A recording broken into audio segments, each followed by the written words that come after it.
Hi guys, welcome to Windsome Cottage Garden. My name is Hannah and I'm so glad that you decided to join me today. We're in the city garden and it's the end of June.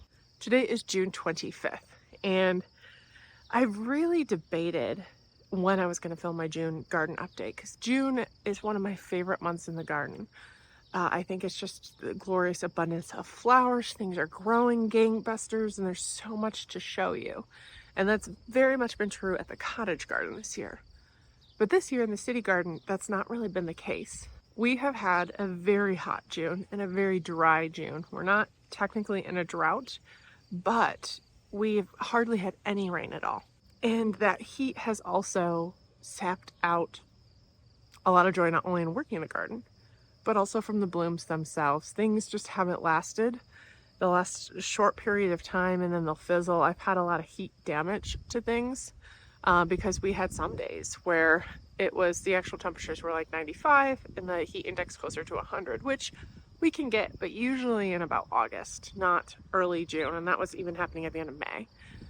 So there's a lot of things that aren't looking their best. And I guess I'm trying not to make an excuse. I'm trying to explain that I kept waiting and saying, okay, well, I want to get out and do this and this and this before I do the garden tour. Because I feel like a garden tour is like when you have friends coming over and you just want it to look its best. And the reality is, it doesn't look its best. But I was watching a video recently from The Impatient Gardener about finding joy in an unfinished garden. And I realized that this is part of the gardening process too that should be documented. And there are still moments of joy to be found in here, as well as plenty of opportunities for improvement, which will keep me busy, hopefully as things cool down a little bit. So, all this to say, you're going to notice there's a lot of work that needs to be done in this garden. There's weeds, there's sections that I'm pretty sure in my last garden tour I was like, oh, I'm going to weed this and mulch this. And I haven't done it yet. And there's probably plants that I was telling you I was so excited for them to bloom that have bloomed out. I did capture some pictures that I'll probably try to intersperse when we get to plants here. But there's still things that are looking good that I want to share with you. So let's do a walk around. If you're new to my channel, this is my city garden. This is my home garden, but we document also our cottage garden. But this one is about a 6,300 square foot lot in an urban setting. And that lot includes my house, so that's not just the yard. I've really done a lot of nook and cranny gardening where I've got stuff on my driveway where we're growing vegetables. You'll also see raised beds that this year are a little bit more cut flower heavy than others, but I've just jam-packed so much into this space that there's always something looking good, even when I'm like, ooh, I'm seeing the weeds and the things I need to deadhead and a lot of things that can be a tiny bit overwhelming. But there's also things that are looking so good right now that I should share with you as well. So let's get into it. I actually want to start over here and just give you a brief panning overview of what this view is looking like. You probably noticed these big, beautiful containers. These containers are actually, I think I may have mentioned in other videos, I work for a nonprofit. We have an event coming up that will have already passed by the time you guys see this video. I can't remember if these are auction items or they're prizes for the event. Either way, they're beautiful. A local nursery donated them to us and I've been tasked with keeping them alive. And I think they've done pretty well. And since they're here, I'll show you this combination, though I do need to do a little bit of grooming.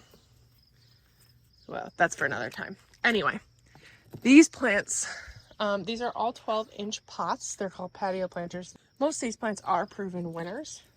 So we have in here the Super Tunia Royal Velvet, which I don't know if I realized the yellow stamens it has. Isn't that pretty? We also have some geraniums in here. These are Americana Red, and they pair really beautifully with their Super Bina Red. This middle place is a salvia, a rock in the blues salvia, which I absolutely love. I should probably find more spaces for it. The one thing I don't have a tag for is this yellow flower, which is actually blooming out, but I would guess this is the high noon plant that we actually planted also at the cottage. But I'm not entirely sure if that's accurate. I can't quite find the tags for this one, but I'm pretty sure that this is a Super Tunia Jazzberry. There is a pink salvia. I think it's a double up pink. Some Gumfrina. This is their main Gumfrina, whose name I can't remember at this exact moment in time. And then they have this super Bina in here as well that I'm not entirely sure the name of. I know the bluey purpley version is sparkling amethyst. This might be like sparkling rosé, but that's a guess. Both of these are looking absolutely beautiful. And I've enjoyed them here, having them here for the last week or so. My own containers are growing, doing pretty well. This is the Super Tunia Mini Vista Pink, and we put some zinnias in here. I don't know if I did this on video, to be honest, but I had some leftovers, and this is where they went. And I actually normally don't go for these. These are a little Calibrachoa-y, or like mini bells, but they're not. They're actually Super Tunia with just a smaller flower, which is nice because they're not as fussy about water. And I'm loving the little pop of color it's brought here. You can also see this area has been going gangbusters. Our hostas are beginning to bloom. The beautiful heuchera back there is going well, as are the toad lilies. Now, the one thing that's not doing well is this guy. This is not the first time we've talked about how this hasn't done super well. And I'm kind of wondering if it's taken on some root damage. I had to get back there the other day and kind of had just rested my hand against the trunk. And I didn't really put much pressure on it at all, but it moved a ton. And I wonder if somehow it has been rocked and its roots aren't doing well. I can't figure out exactly what it is, but that's my working theory. In which case, I don't know if it's gonna recover, because this is the second year that it's looked like this. And I don't really want it to look like this. So I think what I will probably do is give it the rest of the season and next year, and if it doesn't improve, I will probably yank it. And I don't know if I'm going to put it back, because it does make accessing this hose quite difficult, though it is beautiful and does provide some nice privacy for the deck. Speaking of the deck, let's pop up here and look at the strawberries that we dug out. As expected, some of them did die, but in general, I think I've lost 2. Let's go around and look. Yeah, only 2, which is pretty good. Okay, maybe 3. I don't know if that's gonna recover. So in general, I'm really pleased with how that happened. I'm leaving the ones that I think are dead in case they decide to stage a comeback, and we'll see how they go. I might just stick some beans in there. But I also wanted to provide a closer look to these containers. This is the Mini Vista Indigo that is just doing so well, and I'm loving it with the Peachy Keen Super Bina. I did just come through and deadhead the osteospermum that were in here, and they haven't put on a new flush, but they are really pretty. And you can see some of the similar ones here. The Nemesia is absolutely loving this weather, and I'm kind of surprised that this Super Bina in the middle, which is like blue ice, is not doing more. I don't think it's had a bloom on it, but it is putting on lots of growth, so hopefully in the next couple of weeks we will see it. They're all looking good. And we have this as well, which is just hitting its stride. It took it a little bit, and I'm trying to train it, which is usually easier with 2 hands, to go up. But the alyssum have hit their stride, and hopefully this Thornbergia vine does soon. It has put a couple of flowers on. You can kind of see through there that they're a really pretty vibrant, ready orangey type of deal. Looking through here, these GMs have lost some of their flowers, but they continue to put up new ones. This is the Petticoats Peach GM, and I'm just absolutely loving them. I think they bring such a pretty pop here, and the Munstead Wood is putting out its second flush, and it's looking absolutely gorgeous. We must have had a little rain last night. I didn't think we did, but oh no. Okay, I have to come take care of this. I'll be right back. Oh yeah, he did get in here. I was like, did he die? So this is my preferred method of dealing with Japanese beetles. This is the second one I've seen, and as soon as I see them, I start doing daily patrols, which might be difficult for me in the next few days. But just to try and get them and pull them. This is, you don't want to ever crush Japanese beetles because they actually release a pheromone that, when you crush them, they'll release the pheromone that will attract more Japanese beetles. They also, when they gather in mass, release pheromones that tell other Japanese beetles that, hey, this is a really great place. There's lots of good food here. So you want to put them in a jar with some soap in it so the surface tension of water isn't there. And that'll cause them to sink and drown and not release that pheromone. So when I first see them, I do like to kind of do a walk around because they like to hide in the petals of roses. This is actually one of the easier ones for me to check. I'm not seeing any others, but I like to try and get a handle on it as quickly as possible so that hopefully they never tell others that it's a good place to eat. The other thing is, I don't really like using those bags that sometimes people have because that will actually attract more. And while they might head to the bag, they also might stop in your yard on the way. This is a little gross and a little annoying, but it's one of the best ways I've found to deal with them. One thing I did want to talk about with this rose quickly is, put it out there, I am a little bit worried that this is Rosette's disease, or like witch's foot. This could just be new growth because new growth is darker. So I'm going to let this go, but I'd love for anyone to chime in the comments to tell me if that's what it is. This is my second year with this plant. If it is Rosette's disease, I think it may be spreading to a couple different other areas on my property because I believe that is spread through insects like that prey on it. Which had actually kind of upset me, and this would have been the culprit that brought it here. Because I've had other roses for years, never had a problem, and this was the one that showed the first signs of it. So, is that what we think it is? Collective wisdom of the internet. You can also see that one of the things I've been battling so badly this year is aphids. And they're kind of, I just try and actually, when I'm looking for Japanese beetles, after I've done that round, I'll come and blast them off. I'll apply neem like once every couple weeks, and it's just been a losing battle this year. It's been particularly hard this year. Usually around this time they will have given up, especially with the heat we've had, but that's not the case this year. So this rose I'm also seeing could probably use some chelated iron. I think it's due for some rose tone, so we'll get all that done as well. The other beautiful thing in this area that I just can't even. Look at this. This is a sea holly I grew from seed last year. It is a perennial. Last year it didn't put on any flowers, and I was really disappointed. Well, okay, last year I think one of them put on one flower stalk, but look at it this year. I am thrilled with it. It usually gets a little bit taller, like this is more the size I thought it would be, and these are all blue glitter Eryngium or sea holly. I have 3 of them in this area. We've also got this beautiful iris blooming that I don't know what it's called. This was a clearance special at Lowe's, and interestingly enough, it is a very good complement to the iris we have over here.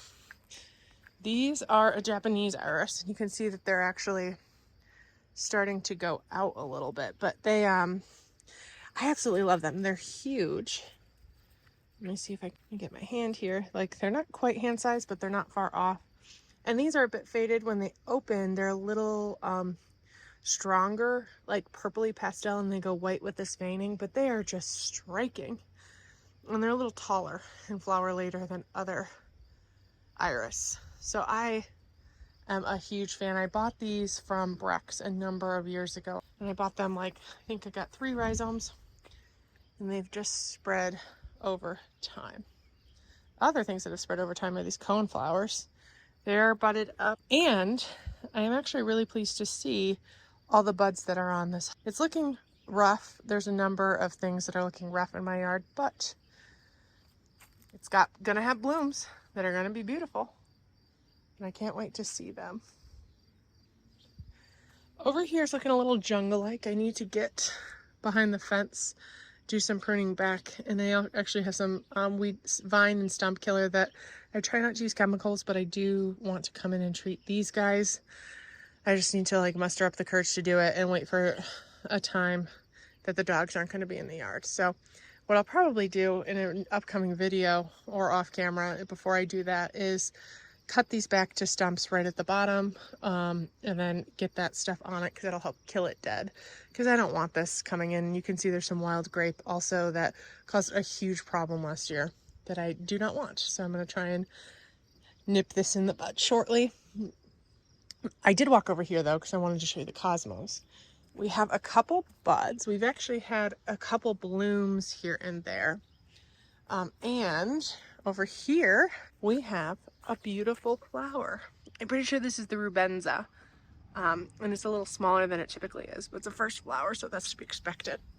But I am thrilled with how these are going to look eventually. And I'm also thrilled with my rolled doll is going to be flowering quite soon. Look at this. Now this has taken a tiny bit of damage, but I'm loving the peachy color of the blooms, and I can't wait to see them open. This is quite small, but this is to be expected. This was a bare root rose that we planted earlier this year, and it's going to put on some growth later. The perennial scabiosa are looking good. The daylilies are going to be opening soon. More cosmos that are looking good, and lots of things that need deadheading. So we walk over here. I did want to point out that I had pretty good luck with my dahlias, though a number of them have this, which I think is rust this year. I need to get some horticultural oil to treat it, but I haven't as of yet, but I will.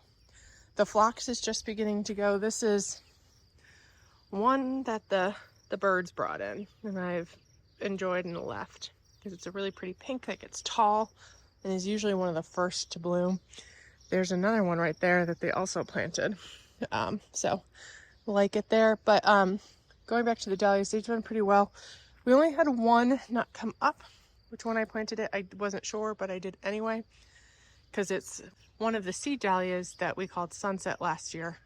And I just was really hoping to have it, but I have it in 2 other places that did come up, so I'm okay, which is good. Oh, you know what? I think that's a ladybug. Guys, the food is over there. Go eat the aphids, ladybug. But pleased with how this is going. The Jubilee 9-bark is, as always, looking great. I love the variation. And you guys, check out this little quick fire hydrangea. It is going to be such a show this year because it is just absolutely covered in buds. This is going to be one that I'm going to be watching anxiously. I did want to briefly talk about this. We originally planted it with cherry brandy rudbeckia that got taken out by a frost and then heat. So I put some celosia in here, and I had a rabbit come through and eat a couple of them. So it's going to be what it's going to be. I'd also planted one right here that they ate. C'est la vie. This I have a picture of that I'll share with you. It's an iris that I was really excited when it did bloom. I need to come back and deadhead it because it's one that I bought like 4 years ago and it never bloomed. So it's a really pretty yellow, nice and soft, and I was not able to figure out what the name is, but I'll share the flower with you. This grass was here when I moved in. Well, it wasn't here. It was on the property when I moved in. And I absolutely love it. It's pretty compact. Like this is its full size. And it stays short until it puts up these seed heads. And my dogs like eating it because they think they're cows. But I love it. And I think it provides such a beautiful like pop of whimsy in this area that moves so beautifully in the wind. That I can see from like this view as well as from the deck. So we have some more sea holly here. These guys are the white ones that haven't started coloring yet. They might be in a touch too much shade, but I don't feel like moving them quite yet. It might be a fall project or a spring 2024 project. But this Incredible we moved earlier this year is doing well. It had a section die out, but in general, I'm pleased with it, as I am with these dahlias. Look at them, you guys. I only had one not come up, and it was the other sunset sea dahlia. So that's a bummer. I do have this trumpet vine that I need to, again, apply that weed killer to. I did it once, and it didn't work, but I'm going to try it again and again until it stops, because I introduced this problem. It was originally this trumpet vine was actually right on the other side of the bed, because I had a tree here that it was growing above, and the tree had to come out because it was dying, and large limbs were falling off of it, so it was a danger. And I moved it over here because I didn't want to take it out. I should have just taken the thing out and killed it, but that is hindsight. So these garden beds are doing well. I haven't come through and done my normal pruning on them. That's actually a job for me after this. But I did, one of the dahlias has not come up from Swan Island Dahlia. It was a Cheers dahlia. I'm actually really bummed about, but I think they might have a guarantee I need to look into. So I'll report back, and maybe it'll come up. I haven't gone digging in there yet to see what's happened, but I should do that soon. Eventually.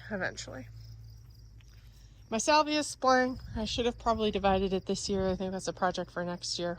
But it was providing such a pretty purple pop here that played really well off of our hibiscus, which is starting to put its buds together. I can't wait for this to go. This is a really pretty pink one. And our cucamelons are jamming. The beans I seeded not all that long ago are coming up. So that'll be fun to get them started on this trellis. And I do already have a ton of tomatoes. Here's just one. Here are two, just to see. These dahlias are also doing really, really well. I've come through and pinched them back. Some of them are also afflicted with the same like rust and black spot that I have in a couple other areas. Yeah, annoying. But the glory of this area right now is the Mexican primrose. Now, this stuff is gorgeous, but super invasive. I don't mind it, but after it's done blooming, I'm gonna come in and just yank it out. I'll probably bring it back to about there as best I can. If I can, who knows? We shall see how well that works, because I don't want it to take over everything. But when it's blooming like this, I kind of let it do what it wants. Let's briefly hop in here. I've been spending some time in here recently, so none of this is new. But things are jamming. You can see I've got a tiny bit of weeding to do. I've got these poke weeds that are the worst. I have to get like special gloves on to pull them out. And a little bit of grass, but in general, things are doing well. I did come in and clean up my tomatoes in a recent video. I'm not sure of the timing if you'll have seen it before this. I think you probably would have, but if not, you'll see that soon. And yeah, I've got an abundance of leafy greens. And my ranunculus, finally, about to start flowering. The snapdragons have popped back to life, which is good. They were looking pretty sad for a long time. And these zinnias were some of the last we planted, and they are just rocking it. The raised bed garden area is jamming. And then we've got the roses. They've been afflicted with a whole multitude of things. They had sawfly problems. They had some aphids. They've had some chlorosis. And I've just been trying to take care of them. But again, I'm kind of worried that we might have some rose rosettes disease starting, which would mean I'd have to tear this out, which I really, really don't want to. This is one of the areas that I've been meaning to do to get under control for a while. I've got this awful weed that just keeps coming back, and I just really need to keep pulling it. It has gone to flower, so this is now being elevated because I don't want seeds being dropped. I also need to groom these hostas. They got hit. I told you it was really hot. What actually happened was we had a really, really late frost. So it wasn't a hard frost, but some of these leaves were damaged. And then it got to like 90 in 3 days. So These hostas are looking bad. They need some grooming. But I've just kind of been leaving them because I haven't touched the space, but it's being elevated on my to-do list. As is actually planting these ferns because they do not like, they're hard to keep happy in the heat that we've been having. But there are still things of beauty in this area. Like this is a penstemon that's been here for a really long time that I love. And also this dianthus we planted last year. I thought it had died because it looked pretty rough, but I left it and it's made a recovery. Speaking of hoping things make a recovery, let's talk about this pepper bed. The rest of my peppers are looking so good. I was over here the other day doing something and I smelled something that smelled a little like a bog. And I was like, what is that? And I was kind of trying to figure it out. It was one of these beds. I hadn't really gotten up close to it and I don't know how long it had been plugged, but this is actually the bed we added after these three. Usually in the bottom of these, we have big holes that we drilled. So there's like 6 or 7 holes in the bottom. And on top of the holes, I put down a landscape fabric that's pretty thin because it lets water go through. These never had a problem. I've been using them for 3 or 4 years. This was new last year. Didn't have a problem last year or this year up till this week, where the landscape fabric stopped draining. And I don't know why. We also haven't had rain. So unfortunately, it's all the water that's just been through the watering system. So I was able to get under there and find the holes, feel the fabric, and then with a kitchen knife, pierce it, and streams of water just started coming through. So that was 2 days ago. This plant has recovered. It's not happy. I'm going to have to bring some nutrients in, but I'm kind of waiting to do that because I don't want to exacerbate any problems. But I'm really waiting to see if these guys recover. It is not looking good. These are both my green peppers. But there's not really much I can do at this point, in all honesty. What I probably could have done right away was dig them up and put them in a pot, but I didn't think about that until it was too late. And if I'm feeling down in here, the surface is now dryish, and I've turned off water to this bed. So it hasn't had water in a while, because I want it to dry out completely.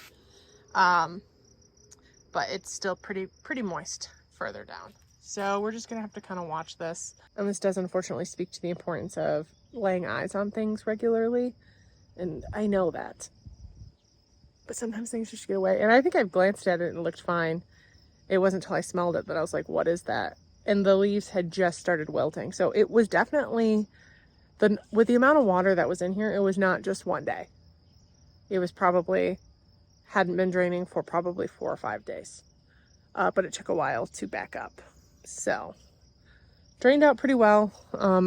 We've got some rain coming, so I'm going to be laying eyes on it as soon as the rain is done to double check that it's draining well. That's all I can do for it right now. This area is looking lush. I think I might come in here and do some grooming on this tree. Like, I think I might end up pulling this guy off. And maybe that guy. Just to create a little bit more walkway. I don't know, though. I love this limb. But I don't know if it would look unbalanced if I took this one off. This one, I might leave it for a bit. Oh, this is red bud. It's looking lush. Things have bloomed out. I do have some beautiful pictures of the poppies that I want to insert because they were gorgeous. And they don't last long. But they were all supposed to be like a beautiful light pink color. And I definitely have some of the more traditional red. But I don't care because they're like, you'll see in the pictures, they're huge and beautiful. And even though they only last a day, they're totally worth it. This rose is also another one that has been afflicted by many of the issues we've talked about in our other roses, though I haven't seen signs of any signs of rose rosette's disease on this one. This is a Bathsheba David Ostrich climbing rose, though it does have aphids, even though I've blasted these things off day after day. Such is life. I leave my seed pods, going back to the poppies for a second, I do leave my seed pods on. They're really pretty. And I let them naturally spread themselves. This year, I might see once they start opening if I can collect a couple of seeds to do some seeding at the cottage as well. Shifting focus, I do need to get the netting up on this because Some of our plants are starting to put on some more growth, and I think they're going to start entering their jumping phase soon. We had really great germination over here. All these things came up, including some weeds, which I have to probably will deal with when I put the netting up. And over here, not so much. This plant, which you're like, well, that looks pretty good. I bought that one. That's a yellow crookneck squash, because I do really like that, and that didn't germinate. But we do have some pumpkins that germinated. This has germinated. I think it's a Kajari melon. It's just not doing well. But we'll see. We'll see. One of these had germinated and died back, and the other one didn't come up. So I don't really know what I'm going to do with them. Maybe stick some sunflower seeds or something in them. See what happens. I think it's too late. I might stick some pumpkins too. See if I can find a short day pumpkin. I haven't decided, but we'll figure that out at another time. Our hydrangea, these are our limelight hydrangea, which were one of the last to bloom, and they will be putting on buds soon, but haven't started yet. You can see this hibiscus is putting on blooms. This is a big red one that's been here for a long time. It's gonna look great. We have more of that pretty penstemon in here that has like the pretty bell-shaped flowers. You also can see I need to come in and cut back the allium. Actually, there's a lot of cutting back I could do. It's on the list, But for the moment, we're appreciating beauty, including this clematis. This is called like Duckworth or Duck something. It's a really pretty clematis with smaller flowers. This is about as big as they get. Unfortunately, they have started fading.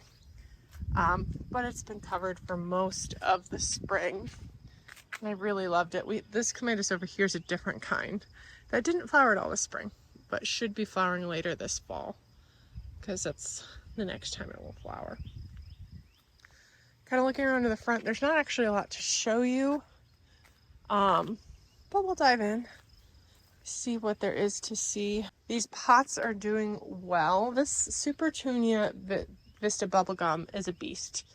I only put it in here with a little bit of celosia, and I kind of expected this to be doing a lot more, and it will. I just need to give it time.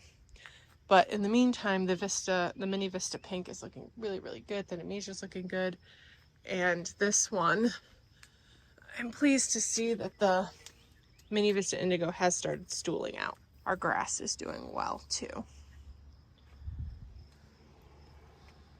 Okay, Cat's Pajamas Nepeta is blooming. We've got some more beautiful Scabiosa. We planted this,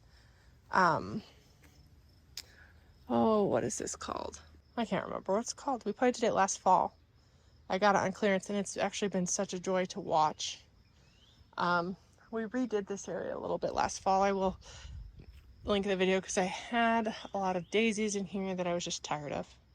I tried some other things, so I added these grasses, which they had their first flush earlier, and they're starting to put on a second.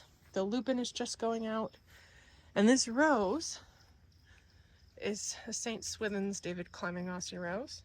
Beautiful. Also has aphid problems, and I think I haven't seen any signs of the rose rosetta on this either. Oh, you know what? There's a section of the backyard that we didn't talk about. We'll end there. In here things are looking really good. I do need to come in. I'm going to take out these toad lilies. They get too much sun. So I might leave like these guys that have intermingled and are a little more protected. But these ones are probably going to make a shift to the cottage. That will still be my also, because it's going to get burned soon. This is another plant. It's related to Scabiosa that we planted last year that I love. I actually like how it kind of ties back to the Japanese maple. Spirea are doing well. They're just going out of flower. This clematis was beautiful. Up here you can see it's died back. That's because something has come in and cut it, which is a disappointment, but it's still alive. We also had some irises in here that were beautiful. I'll see if I can add some photos, because they were just really fun to see and appreciate. But one of the stars right now is our window box. Look at this, you guys. It's filling out really well. And I'm actually loving the color combinations. I did also come through and deadhead this osteospermum recently, but this has been covered. I think the light is okay because I've played with light. We've got this, which likes a little more sun, and our begonias that don't. We've also got this Thromburgia vine that I've kind of tried to treat as a spiller. It's pretty. There's a coconut slice Thromburgia vine that's adding a pretty pop of white, and I'm hoping as time goes on it kind of spills a little bit. The one thing that hasn't stooled out very well is this centerpiece coleus. Now the rest are putting on some growth, and this has put on some, but not as much as I anticipated. So I'm hoping it catches up, which I'm sure it will soon, because it's a really pretty rose that is like halfway between the peach and the, like, I don't know what you'd call that, purpley color of the osteospermum that I think will help tie everything together. And I'm loving this techno blue lobelia. I think the white it brings is such a pretty pop of blue and white that helps lighten it and also tie the white in. Loving it. I can't wait to continue documenting it over the year. This hydrangea is going to be putting on a show soon. This is an incredible that we planted last year. And yeah, looking back this way, I am going to move this. This is a mighty pip astilbe that is not liking its life. So it's going to be moved to the cottage probably sooner rather than later. But this guy is the best this has ever looked. This is a little quickfire standard. And it is, again, absolutely covered with blooms. I can't wait to see what it looks like. Oh, we did have some snapdragons too. I don't know if I have any pictures of those though, but they were really pretty when they flowered. Okay, back in the backyard. I didn't give you guys a really good look at the front side of this, which it's looking pretty nice, to be honest, so I should have. These iris did bloom out. They didn't have a great show this year. Usually they're covered, but I'm wondering if it has to do with the lack of water we've had, in all honesty. Speaking, I know I said in the front I need to do some trimming on the red bud. I am also going to come in here and cut some of these low hanging branches down. Even though they are really architectural and beautiful, they're blocking things that I want to see. The Scatotrantia, you can see is spiderwort. It's just getting started, which is really pretty. And it's quite a stand. I actually know my mom wanted some purple. So I think I have 3 plants in there, or 3 different stands, and I think I'm gonna give her 2 next spring and keep 1 and just allow it to stool back out. We have some peach colored yarrow that is just beginning to color up. That'll be really pretty, and it's always a pretty combination with this, which is an Atlas rose from Proven Winners that I did do some damage to it accidentally last year, but I think it's going to be okay. It just is taking a little bit of time, and I just went back and deadheaded it. It already had its first flush, and its second one is going to be starting soon. But right now, the Magic Wands Veronica are providing like a beautiful little pop in this area, especially combined with the creeping geranium. This is just a crane's bill here that helps round out the area. I do think I need to think about if this is the right spot for this Artemisia. It's pretty low growing. I think that's kind of as big as it'll get, maybe a little bit bigger. And I don't think I realized how much you wouldn't see it. Like, I'm seeing it right now because I'm right here, but when you're farther away, like, you barely see it. And I wish I had more of that icy blue texture in here. But I don't really know what I would do, in all honesty, like where I would put it if I didn't have it here. Well, this is the one you don't see at all. And you don't see this either. But this will die back, and then that'll take center stage. So maybe I just need to document this over the year and think about if I want to move it or just embrace it where it is. There's a really pretty texture here.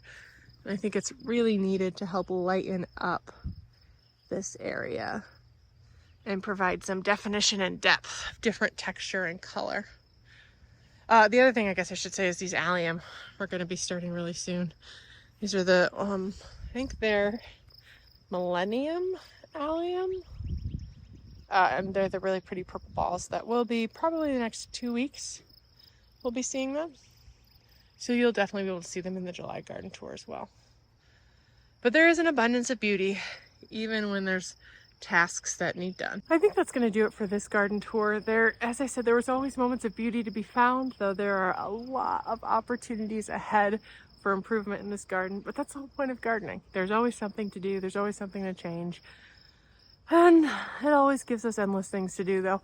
I have reached the point that I'm like, I'd like to sit and enjoy this for a while without looking and seeing all the work that needs to be done. Walking around today has actually helped me find the beauty in the garden, even when there's a plethora of things to do. And now, if the weather would cooperate, I can get to it. If you like this video, please make sure to hit that thumbs up button and consider subscribing. As I said earlier, we follow not only this garden in the city, but also our cottage garden. I'll link our June cottage garden tour there because they haven't had the heat we've had. They're looking a lot better. We've also been able to manage that a little bit more this year, so it is actually looking the best it's ever looked.